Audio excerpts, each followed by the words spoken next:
Assalamualaikum warahmatullahi wabarakatuh. Pada hari ini Selasa tanggal 9 September tahun 2025, saya atas nama Ranyan selaku Sekretaris Perma DPD Kalteng, juga selaku masyarakat hukum adat dari Kabupaten Gedengan, Desa Tubang Manggu.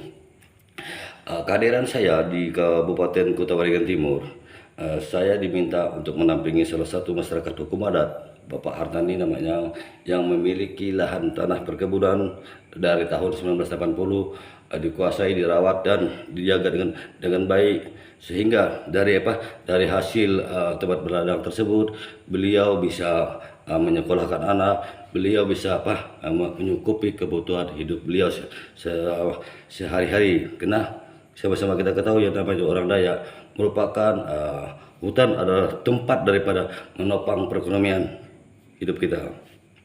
Tetapi seiring berjalannya waktu, salah satu pendatang yang bermukim di wilayah Kota Waringin Timur bisa dikatakan adalah pelaku usaha perkebunan kelapa sawit PT Tepean Nandian, melakukan memasuki, merusak dan menguasai lahan perkebunan Pak Hartani tanpa adanya pergantian tanam tumbuh yang dibayarkan. Hal ini berarti saya katakan seperti itu berdasarkan Pak Hartani memiliki legal standing hukum yang sangat jelas. Adanya pengakuan dari kepala desa, didukung dengan oleh pengakuan dari kecamatan, hasil tim inventarisasi pihak kecamatan, hasil keterangan daripada tokoh adat, saksi-saksi sebatas yang menyatakan bahwa membenarkan bahwa Pak Hartani memiliki tanah adat. Dan ini saya menunjukkan salah satu bukti keseriusan saya menggugat daripada PT Tepean Nandian, yang mana dalam gugatan saya ini saya ajukan kepada Kerapatan Material Perdamaian Adat tingkat kecamatan.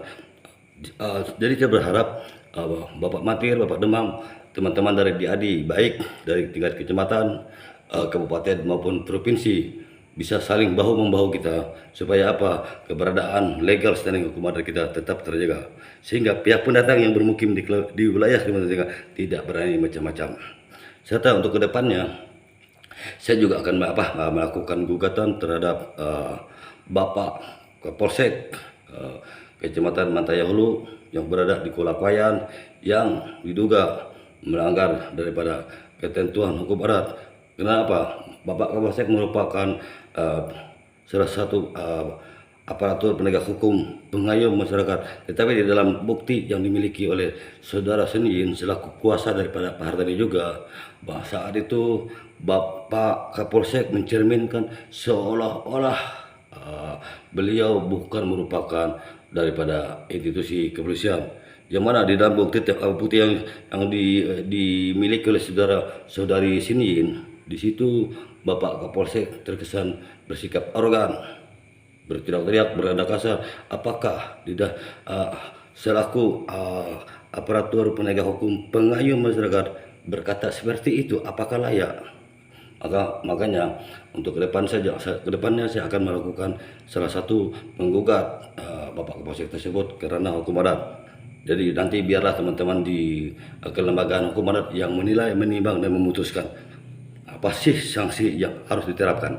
Serta saya juga akan membuat laporan secara tertulis pelanggaran kode etik dugaan yang dilakukan oleh Bapak Kapolsek. Hal tersebut akan saya sampaikan di Paminal Bid Propam Polda Kalteng, Irwasda Polda Kalteng, Bapak Kapolda Kalimantan Tengah, beserta institusi lainnya. Saya mohon doa restunya teman-teman semua.